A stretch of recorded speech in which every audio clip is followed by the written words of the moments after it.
Good afternoon, everyone, and welcome to Park City Credit Union's second annual Northwoods Financial Summit. And thank you for taking the time to attend this virtual session. My name is Sarah Sturm. I'm a member of our marketing team, and I am excited to be your moderator for this session. Before our presenter Luke begins, we have a few housekeeping items to share. During the presentation, we will have all participants in a listen-only mode to reduce any feedback. We will have a Q&A at the end of the session. At that point, you can unmute yourself to ask your questions. However, feel free to leave your questions in the chat at any point during the presentation, and we can address them when there is time. All right. For those unfamiliar with WebEx, we have provided a key on the screen that references a few helpful features. You can mute and unmute yourself by clicking on the microphone icon. Clicking on the chat bubble will bring up the chat box where you can leave your questions and comments for our presenter. Click on the person icon, and that will bring up the participants panel. There you can click on the raise hand icon to signal that you'd like to speak and unmute yourself. And as a reminder, this session is being recorded. We will send the link to all registered attendees next week with all the sessions being completed. Included in that email, we will have a link to a survey for your feedback on the Financial Summit. And as a thank you for filling out the survey, you will be entered to win a prize. I will now introduce our speaker. Luke Pelger is a financial wellness expert with GreenPath Financial Wellness. GreenPath is a nonprofit organization with the mission to empower people to lead financially healthy lives. Since 2006, Luke has helped individuals and groups of people learn about budgeting, credit reports, and managing debt. So, without further ado, I will hand this over to Luke. Thank you, Luke. Yeah, thank you, Sarah. So as we get this pulled up, thank you all for attending. I think this is a very important topic, and I appreciate the credit union putting on this week-long financial summit. There's always something we can learn when it comes to personal finances, and so I appreciate the opportunity to share it today, and I know you'll learn a lot from the rest of the sessions as well. So with the topic that I'm going to be presenting today, talking about our finances during COVID-19, I'm sure many of us probably thought that after the first 60, 90 days, things with COVID-19 might subside a little bit and kind of get back to normal. But as you know, we're kind of finding that this might go on for a period of time. And so the way it could impact us, obviously health-wise, professionally, financially, we want to be prepared with how to navigate the situation, understand what we can do to respond if we've been impacted, as well as prepare if we haven't been impacted yet, because there's a chance most of us will be impacted to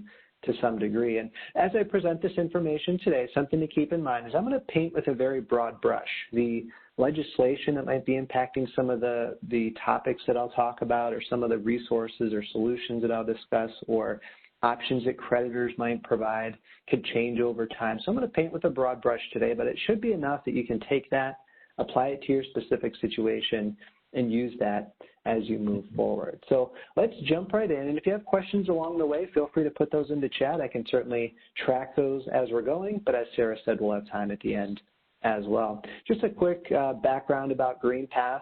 Sarah mentioned I'm with GreenPath Financial Wellness. We are a nonprofit organization, and we're partnered with the credit union to empower people to lead financially healthy lives. That's our mission. So we're here for members to help you go through a financial assessment, talk about different options with personal finances. We don't give legal advice. We don't give investment advice. We don't give tax advice. We have certified financial wellness experts that can talk about the day-to-day personal finances. So preparing that budget, handling your credit, talking about a housing situation, talking about debt. We're here for that. So feel free to reach out to us for those services. That's what the GreenPath, or that's what the credit union partners with us for. And as I'll mention a couple times today, you can call us for a free financial assessment to go through your budget, prepare that, get an action plan for your situation. So feel free to utilize that, and thank you to the credit union for allowing us to provide that to you. Now, our agenda today, we're going to talk about prioritizing needs, looking at the available financial assistance, looking at resources you'll have available to you, as well as taking time to build your own plan. And some key ways that we're going to approach this is using what's called a now, near, and far plan. So focusing on what can you do right now? What would you do today or tomorrow if your situation is impacted by COVID-19? What can you do in the near future? So in the next several weeks or maybe the next several months, what can you start to do? And then a far plan is what should you be doing on an ongoing basis with your situation? So I'll kind of break up the information today into those three main sections. So let's start off with the now plan. What should we be doing right now? The most important thing that we need to do is assess our situation, looking at how much money do we actually need each month. There's a big difference many times between what we normally spend in our budget and what we would spend if money was really tight. So a good way to start looking at your situation, assessing exactly what's going on, is what do you actually need? What are your expenses? What's your income? What's absolutely a need and what's a want in your financial situation? So what you'd want to do is create a spending plan or a budget. You can use either word for what you're going to put together, whether it's a budget or a spending plan. And it really is just looking at what's coming into your household for income and then what's going out for expenses on a regular basis. So if you haven't done or if you haven't taken the time to do this yet, this is the first thing I would recommend. And this is the first thing that my wife and I did back in early to mid-March when we started to hear about potential lockdowns or restrictions or impact to certain lines of work, is we actually sat down. We had our budget already prepared, and we just started looking through some of the information. I'll show you in a way how you can do that. But take some time, if you haven't done this already, figure out what's your specific take-home income every single month on a regular basis. So take a look at that and then start to prepare what are all your expenses, the mortgage, the utilities, the personal care, the food, the transportation costs. What are the normal expenses you're paying for? And just start listing all those out. And so for our visual purposes today, I just created a rough budget here with a mortgage and some other expenses. And we're going to use this as an illustration of how if you take certain steps in your now plan, how it can really benefit you and take away some of the stress of your situation if you take action in the right area and make adjustments appropriately. So you'll notice this budget here, we're going to come back to it a couple times, has about $3,100 of expenses. Again, very rough, loose budget here. It doesn't have everything most people would have, but it gives us a nice picture of where we want to start with our situation. So kind of lock that away in the back of your mind, and we'll come back to our spending plan here in a minute. The first thing you want to do once you've taken time to create your spending plan or your budget, and I'll say this, if you haven't done it before, what I would recommend, go back to your online banking, for example, or statements for your checking account or your debit card. Where are you spending those dollars? And start to categorize those. Maybe look back a month or 2 or 3 months, categorize those things. Start to track where you're spending your money now. Start to categorize those. Is it food? Is it personal care items? Is it an ongoing expense like the utilities that you're always paying? Just categorize those, tally those up, and you'll have a pretty good budget if you put just a little bit of time into that. And as you've prepared that spending plan, you need to now prioritize what's most important. And here's just again a rough prioritization. This could be a little bit different depending on your situation. But first we have to prioritize what people usually think of: food, shelter, clothing, right? So food, medicine, housing costs, so the rent or the mortgage, any essential utilities, child care for the children. So these are things that we definitely want to make sure we prioritize in our budget. We want to pay those things first when we can. Second set of prioritization would be things that you have that are consistent, but maybe there's a little bit of flexibility. So transportation costs, for example, maybe there's some flexibility there about how much you're traveling or what you're paying for insurance on something. You could always shop around for insurance if you think rates are high and maybe save some money. Maybe there's a little bit of flexibility there, but obviously prioritize those things next because you'll probably need the car to get to work to keep making the money, right? But it's not as important as making sure there's food on the table. And then the last set of priorities is unsecured debt. And when I say unsecured debt, what I mean by that is something like a credit card, a personal loan, things that you have to make payments on them, but it's not secured to a particular item. Something won't be taken away if you don't pay it, like your car loan. So unsecured debts, I know with unsecured debts, it's really hard to say put that a little bit lower on the priority list. But the reason I say that is if you start to fall behind on your credit card, for example, maybe a month or 2 months, maybe even 3 months, there are still a lot of options to get back on track with some of those things once you're able to get things stabilized a little bit. So unsecured debt could be something you prioritize a little bit further down. Non-essential utilities, so the cell phone, the cable. Cell phones may be necessary, but are there features you could reduce? Or on the cable bill, are there features or costs there that you could cut? Take a look at those items. And then any discretionary spending, things that are really the wants or things that aren't absolutely vital to your situation. There's probably some flexibility there. So take a look at those items. So this is your prioritization list. You always want to know what your priorities are because that's going to take away some of the stress in your situation. When the budget's really tight or if you have a deficit in your budget or you know money is not going to be coming in as expected, it's a lot easier to make decisions when you know it's the right decision, even though it's a difficult one. So if you know that if you're prioritizing correctly, that'll take away some of that stress of that decision. It doesn't take away all of it, but it'll take away some of it knowing, hey, I'm doing the right thing at the right time in the right order. This prioritization list helps you understand what those priorities are to filter some of the financial decisions you may have to make. So with prioritization, we take a look at our budget. We come back to, hey, what's necessary here? What can we change? What can we flex? One of the things that I typically recommend, just in general, for people to save money in their situation is evaluate what are called the costly C's in your budget. And these are items that start with the letter C that are sometimes needs, sometimes wants, but they're typically pretty flexible. So cell phone, cable, coffee, cigarettes, carry-out, cinema, clothing.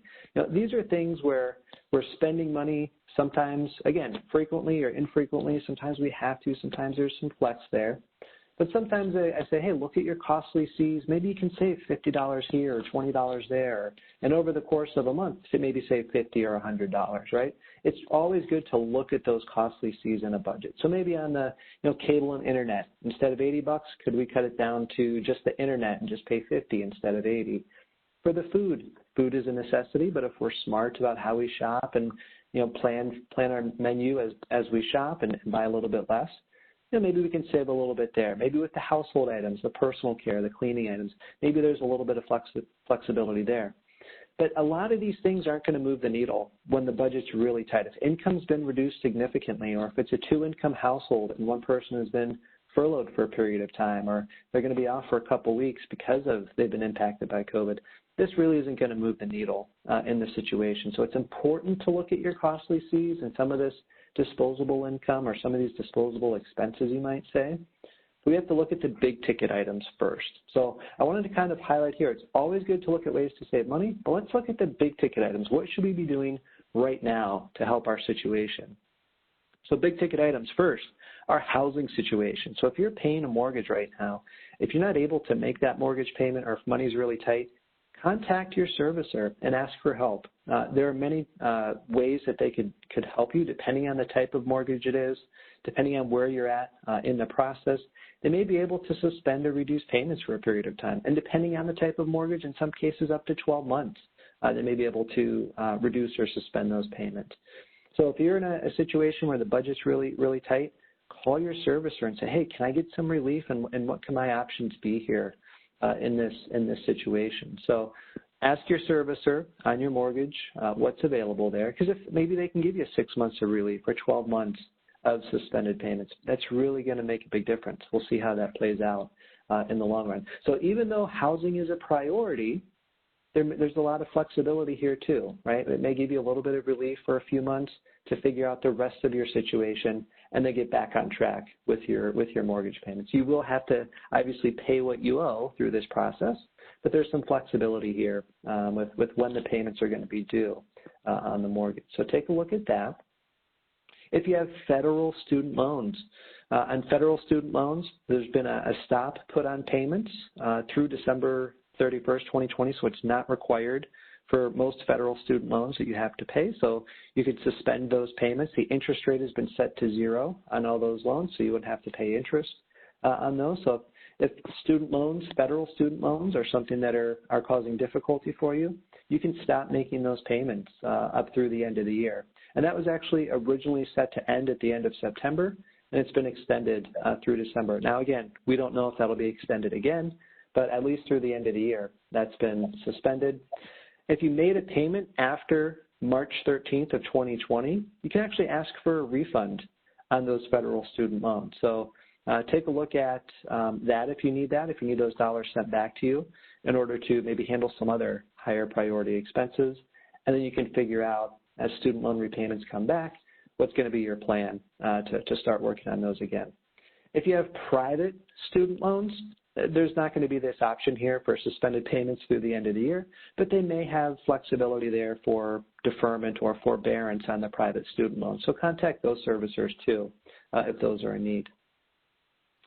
For utilities, many states have suspended utility shutoffs and have made assistance available. So if you're not able to pay your full utility payment, contact your utilities right away. Maybe they can work out a payment plan or some type of option for you. So explore that with your utility provider if needed.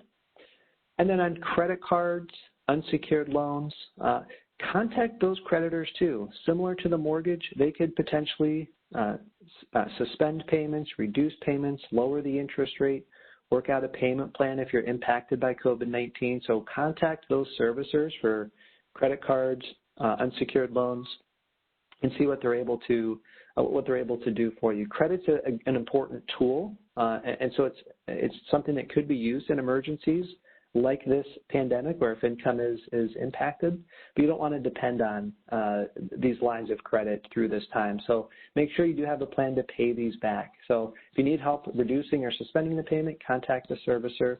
Use these tools wisely if you are depending on them for your situation. Now, I will say, if you can at all, avoid cash advances on the credit cards, avoid title loans, obviously, avoid payday loans if you're in a tight spot. Here I would say contact the credit union, right? If you need help with short-term debt to get through a situation, see what they're able to provide. I know the credit union has a quick cash line of credit, so there are solutions out there that are very affordable and reasonable to help you through crises like this. But don't take the cash advance, don't take the title loan, don't take the payday loan if at all possible. It's not listed here, but I'll mention it as well. If you have a car loan, reach out to your servicer there.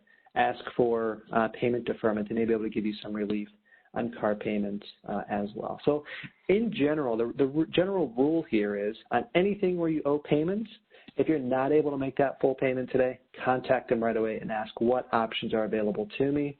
Typically, they can provide some relief, especially if you've been impacted by COVID-19. They typically have options for you to help you, at least for a short period of time, through your situation. So with that in mind, let's come back to our spending plan, right? This, again, general framework of what a spending plan would be.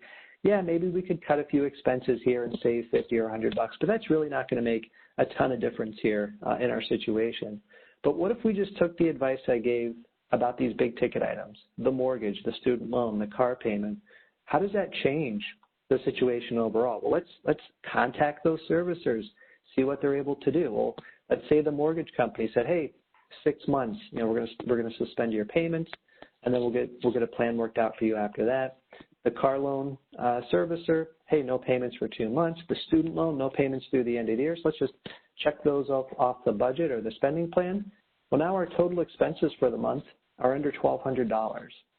So if you now are in a one-income household when it was 2 before, maybe that's manageable. So maybe that income plus the unemployment, maybe that's going to help get you through the next 4, 5, 6 months to kind of figure out what's coming next, right? So if you focus on these big ticket items, get that relief put in place right away, and that'll give you some breathing room to figure out where things go from here.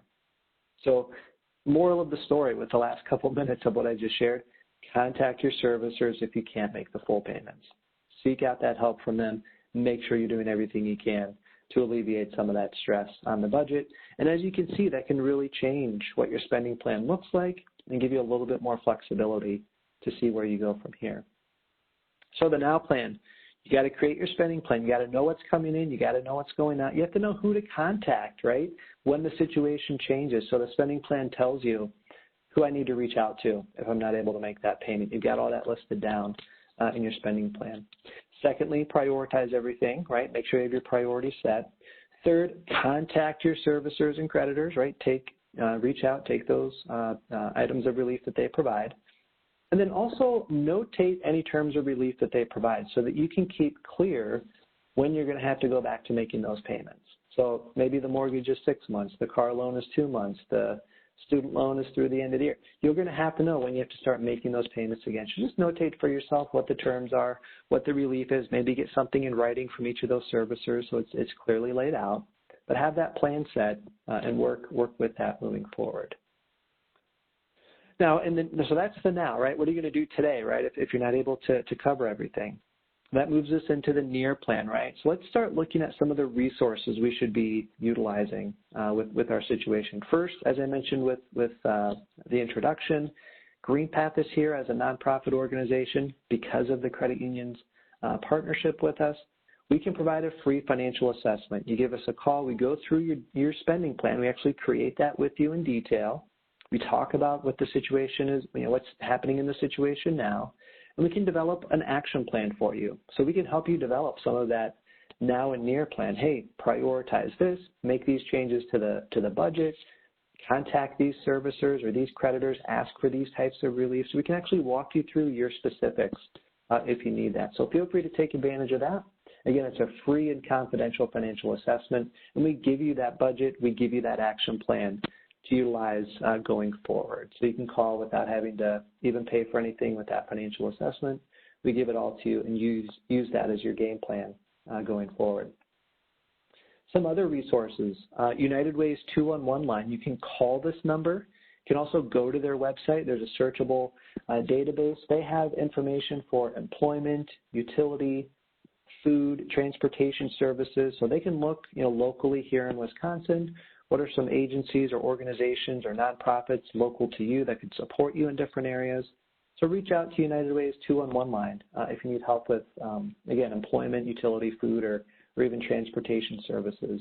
They've got a lot of great resources for that. If you're still working, contact your employer's employee assistance program.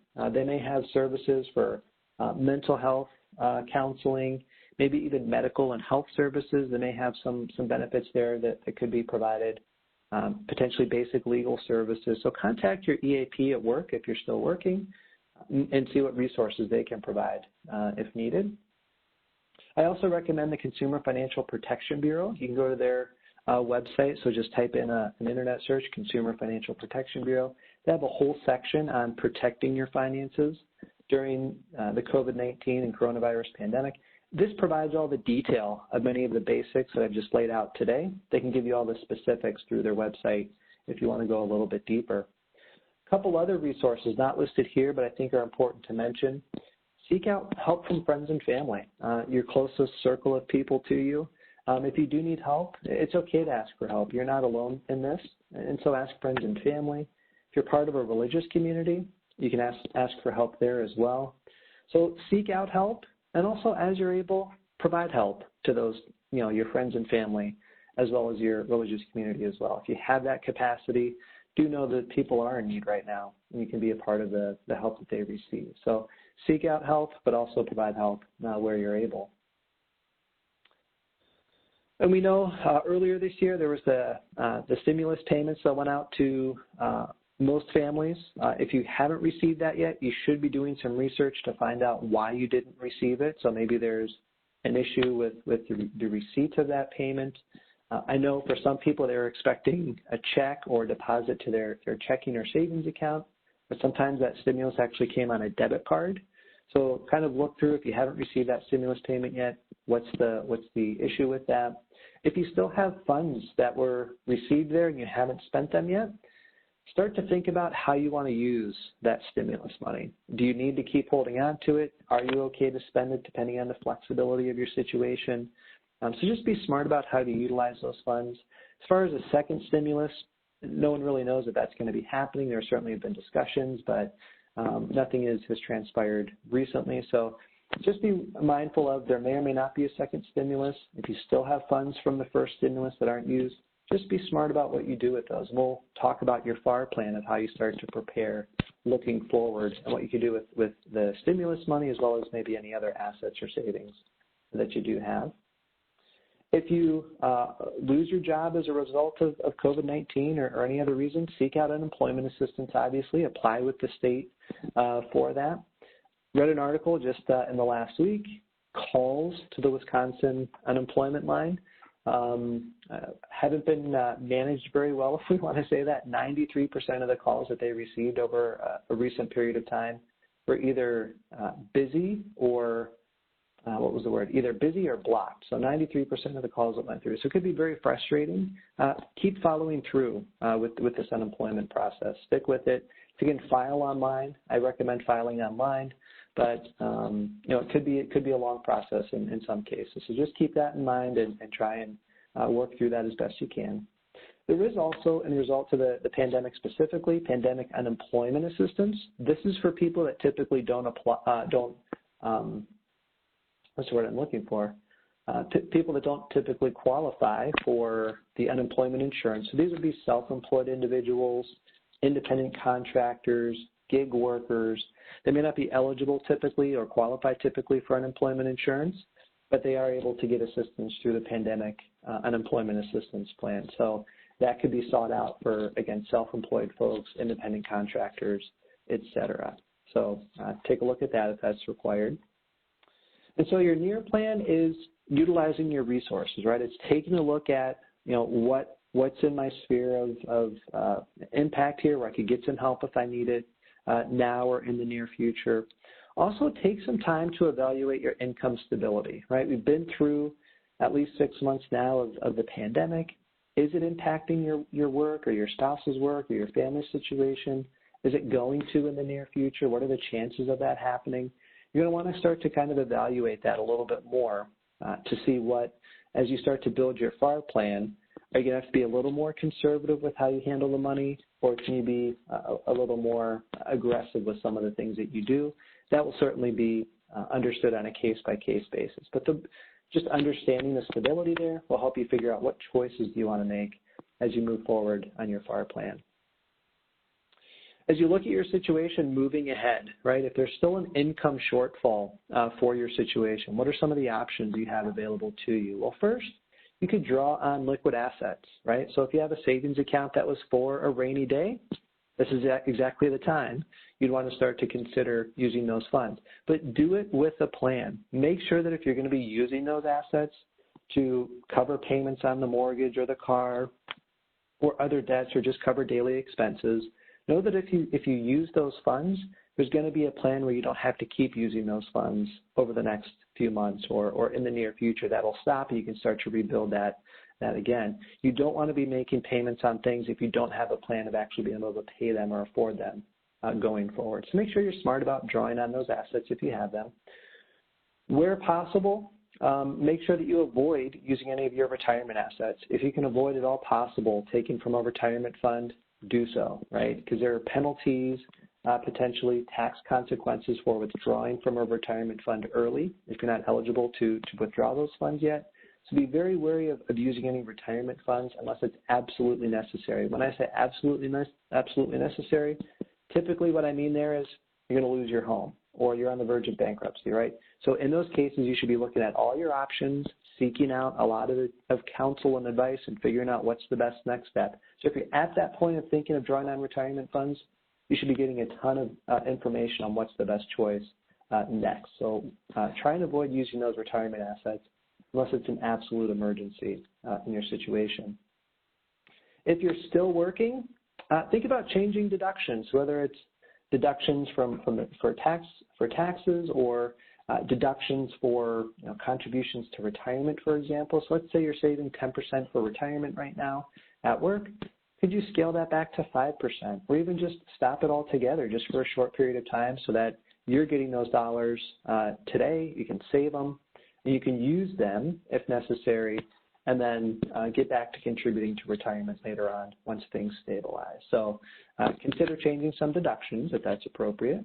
If you have any assets to sell, consider that appropriately if you have some assets available to do that. So those would be obviously things around the house or those types of things that could be sold relatively easily. You can take that on as an action item if appropriate.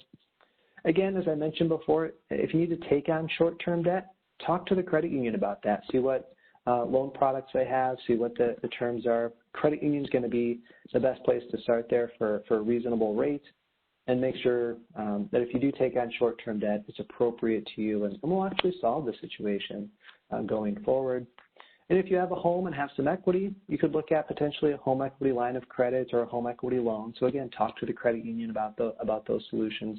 With as low as the rates are right now, that may be an appropriate thing to consider based on your situation.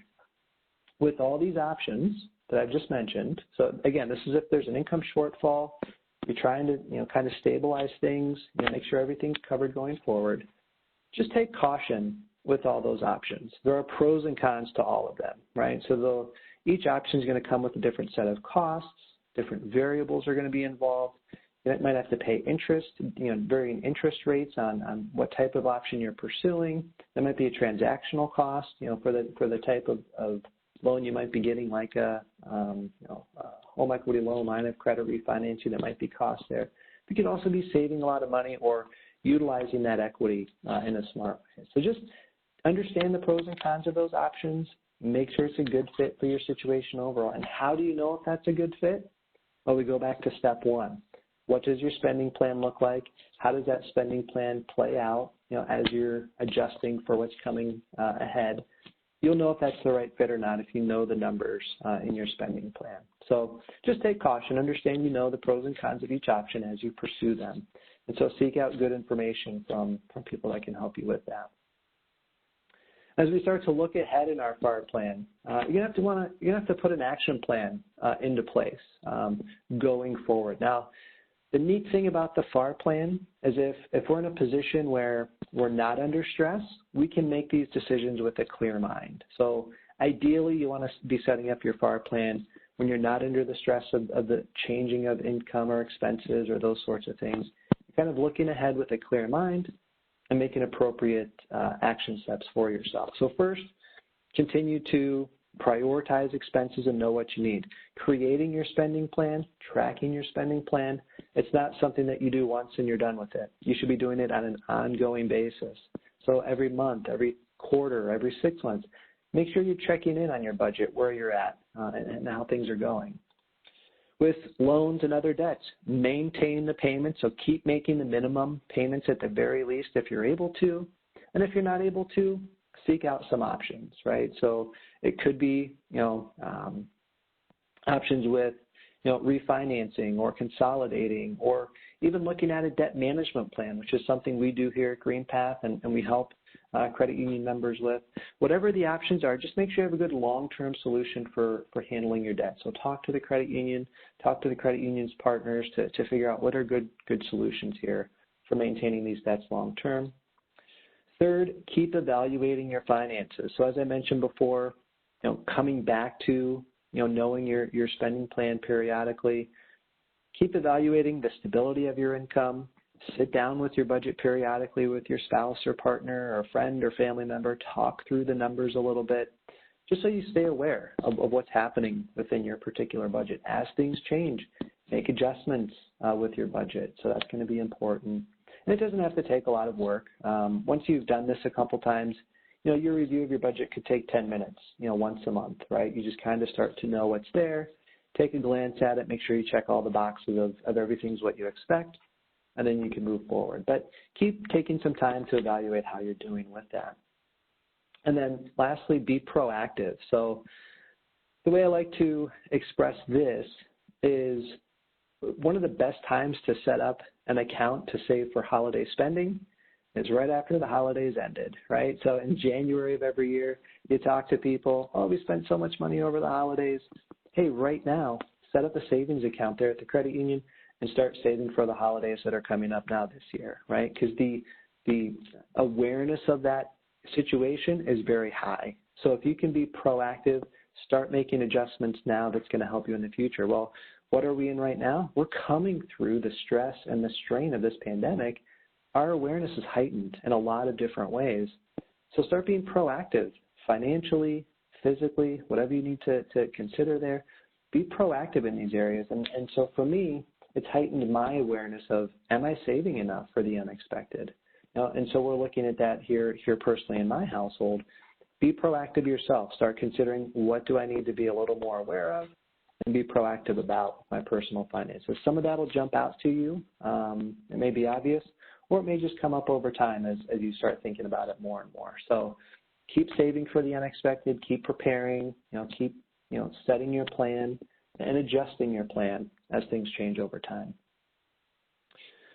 So the FAR plan is, first I say repeat the steps above, right? So creating your plan, reaching out to creditors, looking at resources, evaluating your income stability, those are things you're going to be doing all the time. So keep repeating those steps over and over and over. It's just kind of a natural part of managing a budget or a spending plan as you move forward. Be wise with your savings and your assets, right? So be smart about how you utilize those things if income is reduced or expenses do change significantly. And then third, be proactive, right? Don't wait for something to happen. Try and save for the unexpected or prepare for the unexpected before it does occur. So maybe just trimming back your spending now, or being a little more diligent on how you manage your spending so that you're not spending as much. So if the income does change, there's a little bit less to adjust when the time comes. So your FAR plan is something that you want to be doing consistently with the information above of the now and the near plan. When I've presented this topic, I've received a couple of questions that I think are pertinent to everybody, so I'll share those questions. If you have questions as well, feel free to put those into chat or come off mute when we finish these, and I'm happy to answer those for you. One of the questions I get from people during this time is, how do I protect my credit, right? And what I think they mean by that when they ask that question is, how do I minimize the impact to my credit if I'm not able to make payments on all of my bills or all of my debts? What we recommended before, contacting your servicer, contacting your lender. If you're able to get a forbearance or a deferment on those accounts before you miss a payment, that's going to mitigate the impact to your credit. One of the worst things that you can do with credit is miss a payment, because your payment history is the most important factor in your credit score. So if you can avoid having a late or missed payment on your credit, that's going to be ideal. So seek out the deferment, seek out the forbearance. Having those notations on your credit doesn't hurt your credit. It just means it's in the forbearance or deferment status. And then once that status is over, you're going to go back to your normal payment. So if you can get those statuses put into place, that's going to be the best first step. If you've missed a payment, though, still seek out those options. The sooner you can put those accounts into a deferment or forbearance status, the less of an impact it's going to be on your credit. If you do miss a payment, you can always rebuild your credit. So it's not the end of the world to miss a payment. It's how are you going to then change going forward to make sure you get back on track and start making on-time payments again. So that's the most important thing. So if at all possible, avoid missing payments, but do, again, take care of yourself and your family first, right? Prioritize appropriately and then seek out the solutions that might be there. A second question I've received is what are some effective ways to save the most money? And so I've listed this out in a couple different ways. So first, as I mentioned earlier, look at your costly C's. Is there regular spending where you're spending your money where you can trim back a little bit, right? Can I spend a little bit less on the coffee or the carry out or the clothing, whatever it might be, right? Evaluate those costly C's, maybe be smart about where you spend your money there. See if you can save a little bit over time. That's always good advice. Also look at the big ticket items, right? So how can I reduce what I'm spending on some of these big ticket items? Well, refinance the car loan or the mortgage. Interest rates are very low. Talk to the credit union, see if it's a good fit to pursue those with your car loan or your mortgage. Maybe you can save some money there. And again, those are big ticket items, so it could be significant savings, both on the monthly payment as well as interest you might pay over time. And then a third way to answer this question is, how do I save more effectively? So instead of how do I just reduce how much I'm spending, how do I save more effectively in the long term? I recommend automate your savings. If you don't have it automated right now, make that your action step today. So have money going from your employer, from your paycheck to your checking account there at the credit union, or savings account, I should say, every pay period, or have money transfer from that checking to the savings every month or every week. Automate it so you don't have to actually do it. That'll save you a lot of work, first of all, but secondly, it's going to take that action step out of your hand. It's going to be done automatically, and you'll definitely save more over time if you automate your savings. So do keep that in mind as a good action step. For a long time, and I've been teaching people for well over 10 years about these topics, I thought I was smarter than this piece of advice, and I'll tell you for a fact, once I automated, I saved a lot more than when I was manually trying to put that money aside. So great action step for you there. And then last and third question, again, if you have questions, feel free to get those ready or put those in the chat. The question is, how can I best protect my finances and retirement savings given the pandemic? Again, full disclaimer, I'm not a licensed financial advisor, so I can't answer how to handle retirement savings in general. The credit union does have financial professionals that can help with looking at the specifics of investing in retirement savings. So again, seek out those professionals for that. In general, though, again, if you can work on your spending plan, take the appropriate steps to avoid having to draw from retirement, that's going to be one first way that you can protect that retirement savings. But then secondly is being proactive. Really the theme of today with managing your finances or your finances during COVID-19, again, now, near, and really far and beyond, it's really about being active and proactive with how you're looking at your personal finances. Do you know what your budget is? Do you know what you're saving? Do you know what your goals are? Do you know how to adjust if something does come up? So maybe that's something you can naturally do. Maybe you need to seek out, help of GreenPath, from investment advisors, from other professionals to help you make those decisions. Whatever it is, be proactive in those regards, right? Have a plan for your personal finances. Don't wait till something occurs. Take some action steps now to make that happen, because that'll alleviate some of the stress that's happening because you've made informed choices and taken informed steps. You also know that you're on a path towards something, which will kind of clear some of the uncertainty as you move forward. So hopefully that helps with some of those general questions that I do receive. With that, I want to thank you all for attending today's webinar. Hopefully it's giving you just a few nuggets to work with. I can take questions, again, either if you want to come off mute or put those into chat, and also turn it back over to Sarah as well. Yeah, so if anyone has any questions, like Luke said, feel free to unmute yourself and ask or send a chat. We'll give you a couple seconds here to do that. It's not looking like we have any questions. If you don't have any at this time, but something does come up, obviously, please feel free to reach out to us at marketing@parkcitycu.org. We'll get that forwarded to Luke. Otherwise, we will send his contact information as well. But on behalf of the planning team and presenters, I want to thank you for being a part of the second annual Northwoods Financial Summit. As a reminder, we will send out the recordings of the session next week, as well as a survey for feedback. If you gained some new information today, feel free to register for any other sessions that may be occurring this week. We will leave the registration page open for anyone who wishes to still attend a live session that they haven't registered for yet. And again, thank you for attending, and have a great day, everyone.